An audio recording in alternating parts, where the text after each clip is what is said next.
Hey guys, it's Gareth Hudd and we're back on the channel eventually. Sorry for the wait, sorry for the long pause, but we found a reliable cameraman.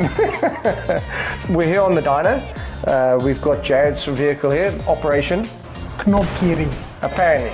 I'm English. I think that's how you say it. We just had a little debate on how it was said, but don't blame us. His girlfriend will definitely correct it. For sure. Yeah, so we're here. Obviously Jared has done a few things. He is going to tell you roughly what he's done on the vehicle so long. Yeah, so a little bit impatient, wanted to get some things done to the vehicle, of course. As you can see, it definitely doesn't look like the last time you guys saw it. Some stickers, side steps are gone. Did a Dutchman roll bar there just for the cool factor. Security lid, just to secure the things in the back, you know, always important. Did like a little Bluetooth radio, just so that I can at least not listen to the radio and have some music. But yeah, other than that, the Bakkie's pretty much, no, that's pretty much all I've really done to it, to be honest with you. So yeah, guys, we're on our dynamometer, where the rear wheels are in the rollers, and basically what we're going to do is we're going to check out, before we do the important stuff, because that all he did was not important, which is horsepower and kilowatts. We are going to be checking the kilowatts, the torque, the air fuel ratio and the boost, and we just want to give you a video about how we do it and obviously maybe how it works, and then I hope you enjoy and let's see.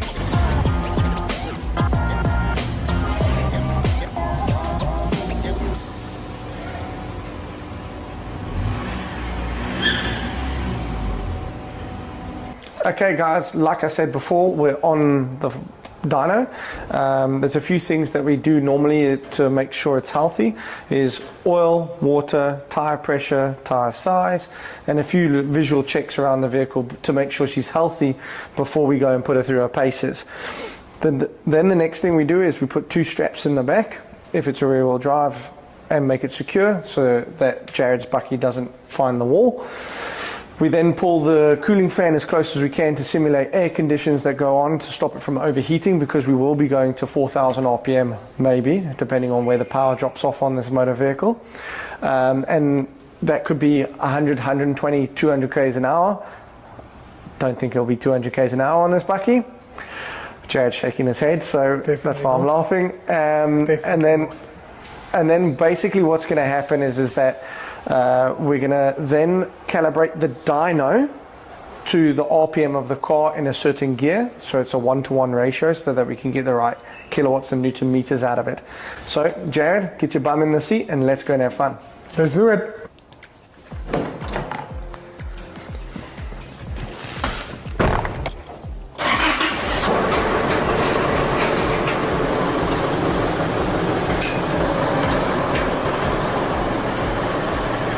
Do you remember how to do it? On is on. No, that's the brake. Yes, but then I must go and then hold an RPM. I just want to check something.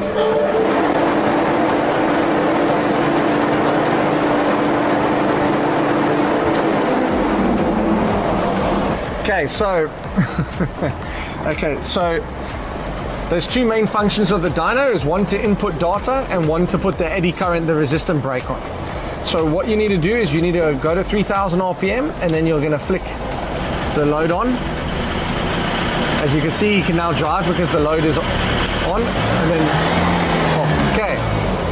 So he's going to go to 3,000 RPM, and then what you're going to do is you're going to hold that down for 3 seconds. Okay, let me just put this one down. It's a little bit annoying. What is 1 to 3?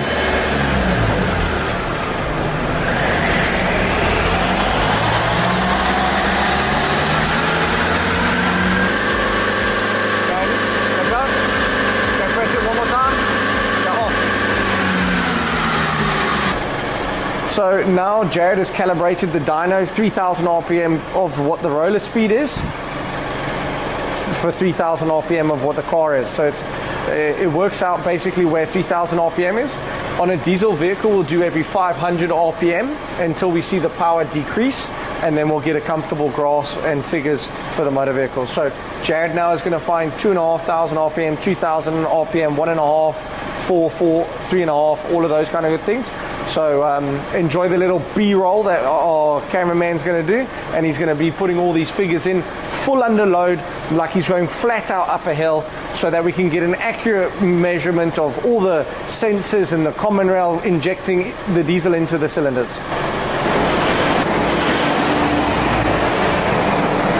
Just click it, so you hold it there, hold it, and then you press it.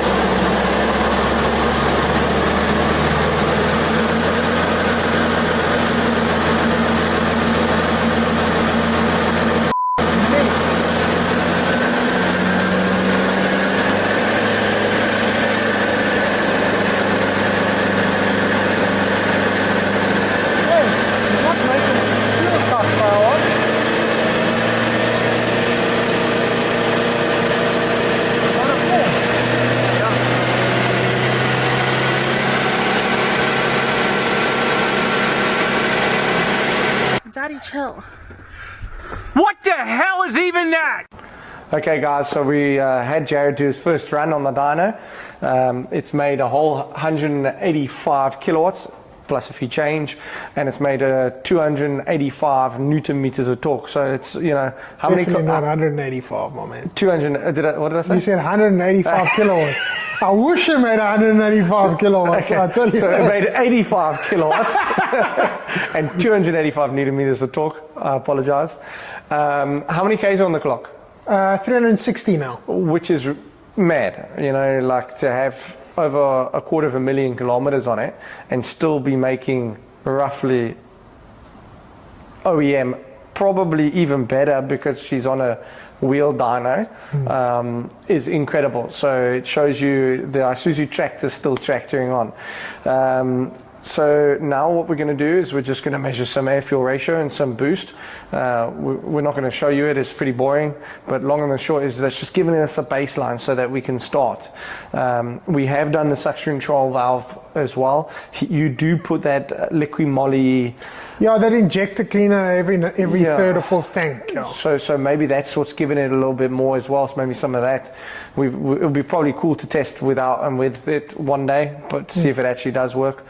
But yeah, you know, let's get some air fuel ratio and some boost figures so that Jared can actually have some boost in his life shortly. I definitely need more boost in my life.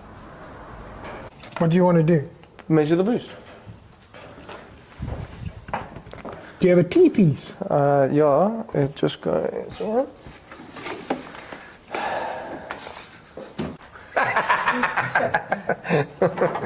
If you didn't hear that, Jared says he pops his boost pipe to his actuator off every now and then just to excite himself. We'll see if it makes it richer or leaner.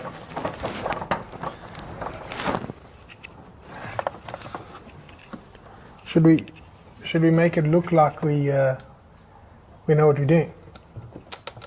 Do we? So yeah guys, so what we're doing at the moment is we're just putting a boost gauge into where the actuator is. This is not the VNT turbocharger, it's the wastegated turbocharger. This is not the lowest kilowatts that they supply, but in the 4-door double cab Bakkie it is.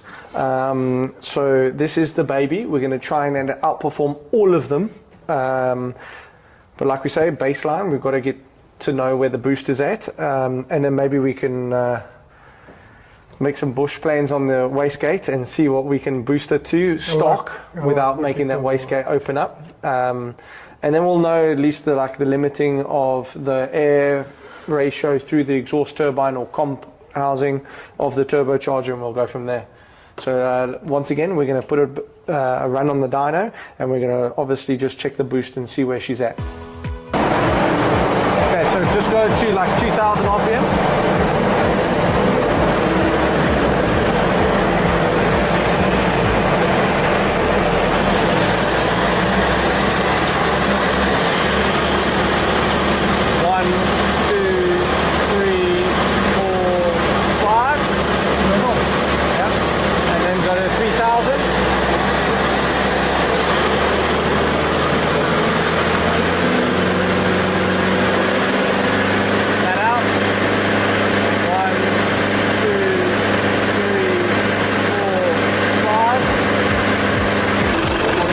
don't try this at home.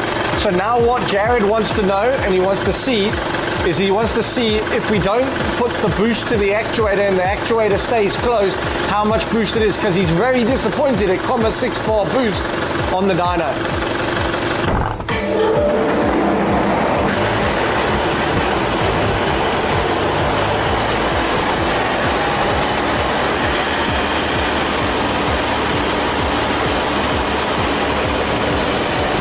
This is the wrong side.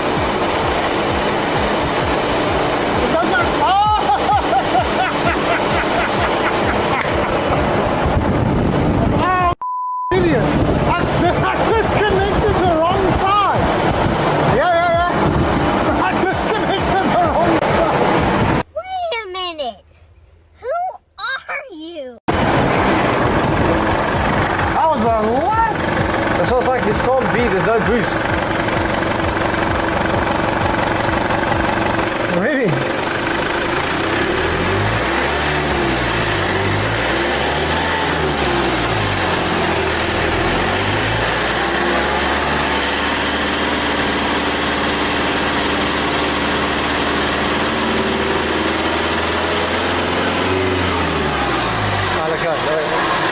Let's go. Yeah.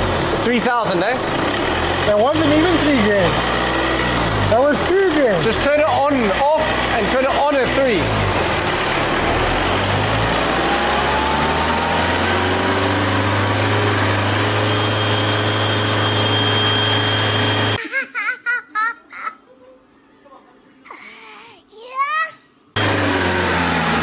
Can you hear the turbo? It's about to go bang.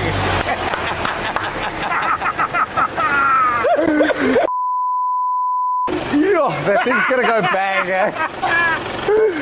Okay, turn it off when you're ready. Okay, so don't try that at home. It made 1.1 bar boost, but the turbo screams. So we definitely got.